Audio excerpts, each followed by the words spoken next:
Yo, what's going on everybody? It's your boy Naruto Explain here, bringing you guys a review for Boruto episode 166, which is appropriately titled Deathmatch. Now, I don't know about you guys, but this is one of those episodes where I genuinely get excited when I watch it, man. It's been a long time since I've had moments where I just completely geek out, and it isn't just because, oh, this was an episode that was mostly filled with action. It isn't because of that. It isn't because of that, but this is one of those episodes where when the Boruto anime does something right, it really clicks on all cylinders. And what I'm referring to is the fact that the whole purpose of this arc was it was supposed to establish the threat that is Car, and it was supposed to give us a real sense of danger when it comes to the various Car members. And what this episode definitely accomplished was the fact that the inner members of the Car organization are freakishly powerful. And I told you guys when Deepa showed up, I said, hey, if this guy ends up being the weakest member of all the inners, I wouldn't be surprised. Now, the manga makes us think that there's somebody else who could potentially be the weakest member of the inners, but we have to keep in mind that Deepa was already finished off before the events of the manga even took place. Deepa is an anime-only character, and yet Deepa is one of the inner members. So that's very interesting right there, that we're seeing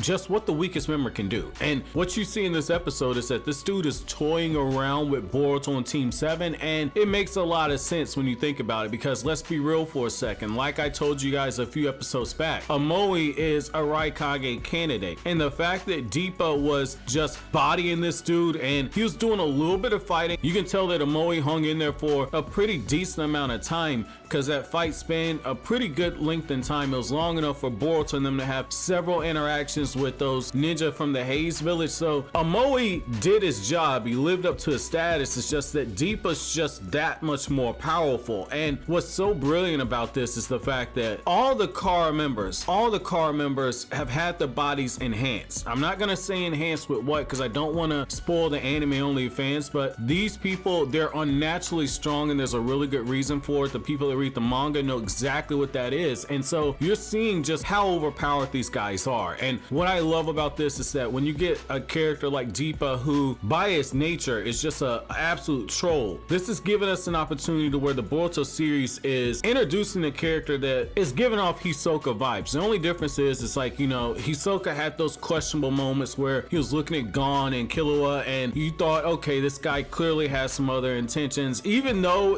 when you look at his character, it wasn't that. It's just that that's how people reacted to it. When it comes to Deepa's just doing all this because he sees Boruto on Team 7 is just prey. And what I love about this is that the way that the fights start off, Boruto just charges forward without even thinking. He's got the kunai, he thinks that's gonna do something. Deepa immediately just tanks the attack. Boruto has to get back. Deepa ends up taking a Rasengan, no issue. And you had a moment where you thought the second Rasengan was gonna do something, and Deepa just trolled the whole time. I love that. I love that right there, because what it's showing is what I've said before. I don't give a damn how skilled the various members of Team 7 are. I don't care how skilled they are. Everybody's like, oh my god, Boruto knows lightning release, he knows water release, he knows wind release, Sarada knows all these different jutsu, Mitsuki has sage mode. And what's the one thing I told you guys repeatedly? I don't care if a guy knows 10,000 different ways to slap me. If the guy has no power, all that slapping ain't gonna do nothing to me. He's just gonna annoy the hell out of me. And that's what you see here. Boruto and them, they're very skilled, but they don't have the bite to back up what they're doing. So that's what I love here. That's what I love in this moment, is the power gap is too big, and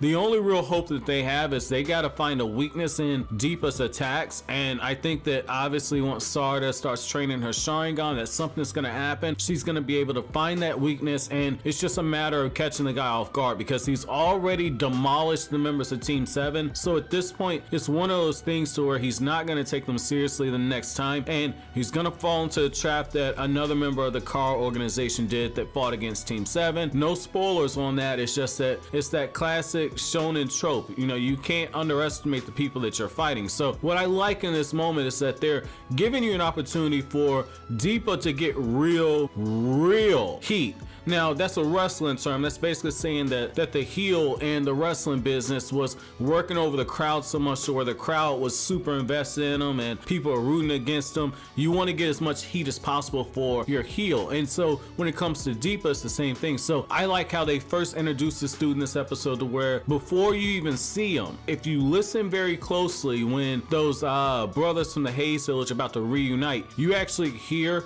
the trees in the background rustling. That's a very nice touch. That's a very nice touch. All of a sudden, Deepa just bodies and ends up killing one of those Hayes ninjas. So that was cool.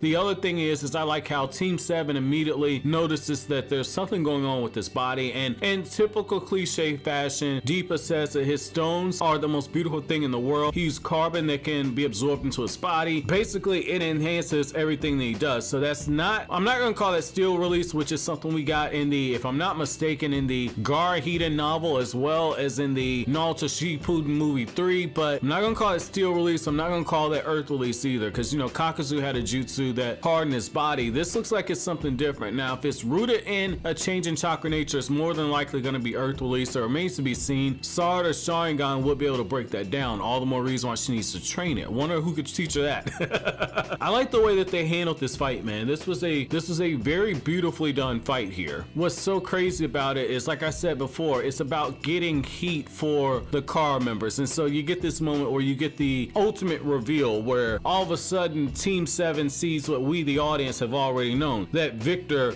was working with Deepa all along, and the level of his speed absolutely surprises Konohamaru. And what I like in this moment is how Deepa just blows Konohamaru and Mujino off, and even Konohamaru's looking like, wait a second, you're not some feeble old man. That goes back to one of the very first things you're taught at the academy. I'm not saying this to trash Konohamaru. This is actually a compliment to the guy, but one of the things that they teach you at the academy is that a ninja must always learn to see past deception, and yet in the Boruto era, we see from the Sasuke wrestling novel that these guys, they can be deceived. Sasuke's been deceived in the past. So I like that, you know, Konohamaru was caught off guard, and what's so beautiful about the fact is that Konohamaru was already on guard, because the moment that Deepa shows up and Boruto's attack fails, Konohamaru just steps back and he says, okay, this guy's clearly out of their league, and Konohamaru goes straight for a Dragon Flame Bomb Jutsu. And the reason why that's so huge is essentially that's Konohamaru using a fire release jutsu that's a B rank jutsu, but he pumps a lot of chakra into it. And what I like in that moment is that Deepa essentially just tanks it, and then once you get to Victor versus Mujino, it looks comical because Victor's this old man, and so when you see him boxing Mujino and you see Mujino struggling, you know, a lot of people, it's very easy to say, oh man, he's struggling against an old man. But the fact is that Victor is no ordinary old man. Again, this is somebody who's had his body scientifically enhanced, and so he's a lot stronger than your normal ninja. So I like that you see that. I like the very, very interesting plot twist of where this guy is able to come out with 4 arms. So he's got his regular arms and another set of arms, so that allows him for some very interesting ninjutsu when it comes to weaving hand signs and everything. And what I like in this moment is the fact that it kind of goes back to what I've said before. The inner members are completely different beasts. They're completely different beasts, and you see it when you get this beautiful action sequence where Sarada struggling to keep up with Deepa's movements, and she can't keep up with the stone projectiles that he's firing off, and you get Boruto struggling to get out the way. Mitsuki's being completely pummeled. He thinks he's got him when he uses the body modification jutsu that allows him to stretch and grab onto Deepa. Deepa takes advantage and he just bodies Mitsuki right after that. And what I like in this moment is, you know, Deepa looks at Boruto and says, you need to be worrying about yourself. And you get this really cool moment where Boruto's like, I'm gonna use a shadow clone in order to get distance between us. And, you know, he hits Deepa with the Rasengan, and Deepa just tanks it at point blank range. And while all this is going on, you see the desperation on Sarada's face, where Sarada is doing everything she can to get the most out of her Sharingan, because she understands if her Sharingan can come up with the weakness for Deepa's jutsu, they have an opportunity to win. And her and Boruto, they have the right idea. They have the right idea that essentially, if she can break down everything with her Sharingan, she can get that one opening that's needed to take down Deepa. Boruto wants to focus all of his chakra into his Rasengan for basically one shot, and if they would have caught Deepa off guard, and if Sarada's Sharingan would have held up, there might have been a chance that it worked, but the fact is that when you look at the difference in power, it wasn't gonna work. I don't think it was gonna work because Deepa, after Mitsuki goes Sage Mode, Deepa is able to take the attack because Mitsuki's Sage Mode enhanced Lightning Shadow Snake Jutsu, that was only able to bring this guy down to his knee. Not to his knees, but his knees. So that in itself shows you that Boruto needs to develop an even more powerful jutsu if there's actually gonna be a way to take this dude down. So that's interesting right there. But the other thing I really like about this action sequence, I've seen people say, oh, this is up here with episode 65. I'm not gonna go that far, and it's not because, oh, you're a Naruto fanboy, anything with Naruto and Sasuke. It's not that. The thing is I'm not gonna go as far as to say this is up there with episode 65, but the thing I'll definitely say is that what I very much appreciate about this episode is it gives you the true level of despair for the members of Team 7. And you get these moments where Deepa's just putting his foot down on Boruto's chest. You see the blood coming out of Sarada's eyes from the immense strain that she's going through right now. That was interesting because it's showing that she's overusing her Sharingan to a strong extent. And the only time, and I might be mistaken, but the only time I've ever seen the Sharingan bleed has been when somebody shoots a Mangekyo Sharingan. So that's interesting right there. They went with that type of a choice. That's a little bit of a tweak to the lore because, again, we've never actually seen that happen, but I think that it works in this case because it's one of those things to where it's showing you the level of strain that Sarada is putting on her eyes and how desperate the situation is. So that's interesting because, again, we know when it comes to the character of Sarada, she said it herself back during the tuning exams that her biggest weakness is stamina. She can't keep that Sharingan up for very long, and we see it in the manga how when Sarada used her Sharingan, she was cutting it on and off. She was just using it for the bare minimum. So I think that that's interesting that they're starting to show us that, yeah, Sarada's Sharingan is going to be very important, but she still has quite a ways to go to develop it. The thing I'll definitely say is that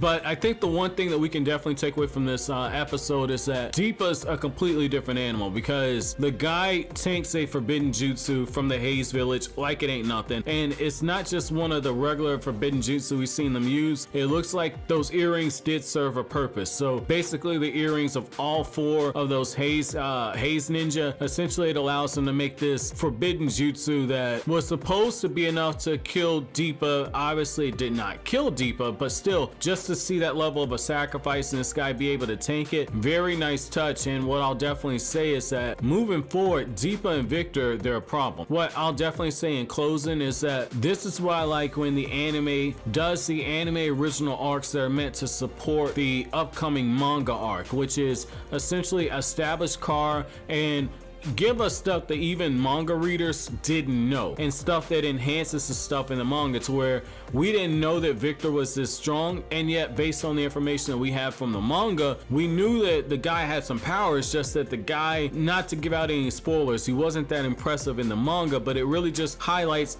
how much of a beast all these different members of Kara are. So my episode question to you guys is going to be, out of all the members of Team 7 that fought against Deepa as well as against Victor, which member of Team 7 did the best? Which one did the best in your opinion, and which one do you think has the best chance to come out with victory? Is it Konohamaru? Is it the additional supplemental member for this episode, Mujino? Is it Boruto Sarada? Is it Mitsuki? Which one do you think has the best chance of getting a victory, and how do you think they're going to go forward with actually bringing these characters down? Let me know down in the comment section below. But as always, guys, if you like anything I had to say, don't forget to comment, rate, subscribe, and share. Thank you so much for watching until the end. Have an awesome day, guys.